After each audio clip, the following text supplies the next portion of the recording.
Hey, what's up, guys? Yes, I know I've been away for about 3 weeks now. I took a little unexpected vacation during Thanksgiving time, but I know you all miss me. All 13 of you. But I finally got out to go see a movie last night, so let's get right into it. The Disaster Artist. So The Disaster Artist is the true story of Greg Sestero and Tommy Wiseau and how they met and eventually made The Room together. One of the best worst movies of all time. It's based on the book The Disaster Artist that Greg Sestero wrote. So this movie is basically from his perspective, as is the book. So you just have to trust that everything he says is factual and this is how it happened. But this movie was a ton of fun. James Franco plays Tommy Wiseau, and he actually did a much better job than I thought he would.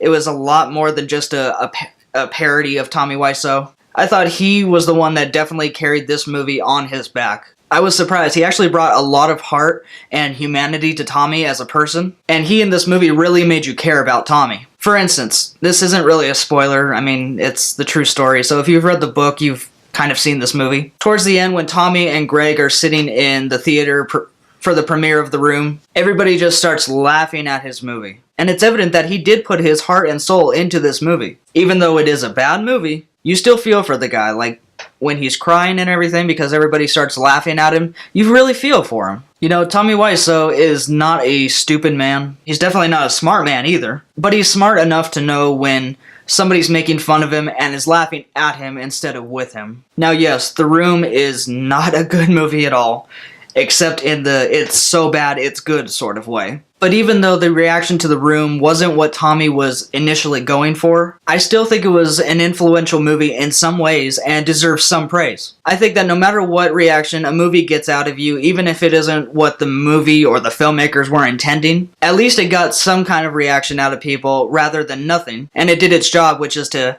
entertain people and allow people to escape their lives for just a couple of hours. I do want to move on now to talk about just a couple of the other actors that were pretty prominent in this movie, The Disaster Artist. So Dave Franco plays Greg Sestero, and I thought he was pretty good. You know, I mean, I've never really hated anything Dave Franco was in. I just never really saw him as a big powerhouse, you know.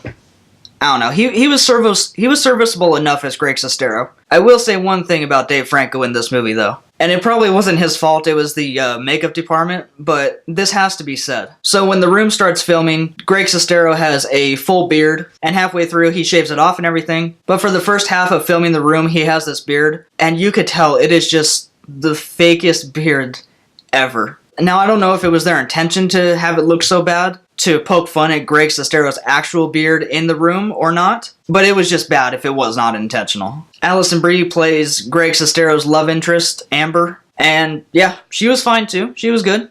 You know, once again, she's another person that I've seen her in a bunch of stuff, and I haven't hated her in anything I've seen her in, but she's serviceable. You know, she's fine.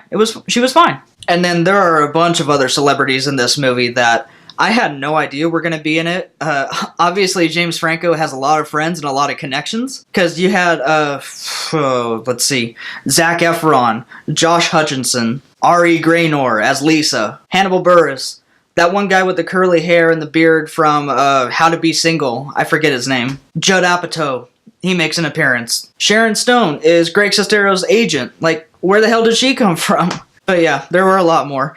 To see all the others, go and see it. It's a really good movie. Yeah, this was just a really good movie. The attention to detail that James Franco and his team focused on was really good. I really liked it a lot. The comedy in this was hilarious. James Franco's accent as Tommy Wiseau doesn't ever get on your nerves. It's just really funny the whole time. Especially when he says he's from New Orleans, when obviously he's Eastern European, and that's an Eastern European accent.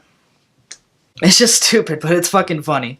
But yeah, if you ever wanted to know the real story of how The Room was made, like all the behind the scenes and everything of what was going on in Tommy Wiseau's and Greg Sestero's life at the time, go out and see this movie. I think you'll be pleasantly surprised. Watch The Room first, though, because if you don't watch The Room first, you might not pick up on all the little things in this movie that are funny to the people that have seen The Room, so I would recommend seeing that first, even though it is a horribly bad movie, but it's still so bad it's good. So I'm going to give The Disaster Artist a B+.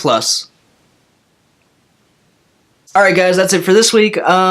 Next week, I will be back with a review for Star Wars Episode 8, The Last Jedi, which I am so excited for. After that, I don't know how many reviews I will be doing because I'm not sure if I'll be able to go to the movies. It's going to be getting pretty close to Christmas time, and I'll probably be taking some time off. But I saw Daddy's Home 2 like 3 weeks ago, so maybe I'll do a review of that. I'll find some stuff online. Maybe I'll do some reviews of those movies that have just come out. But other than that, I'll see you guys when I see you, and like, comment, and subscribe, and I'll see you next time. Bye.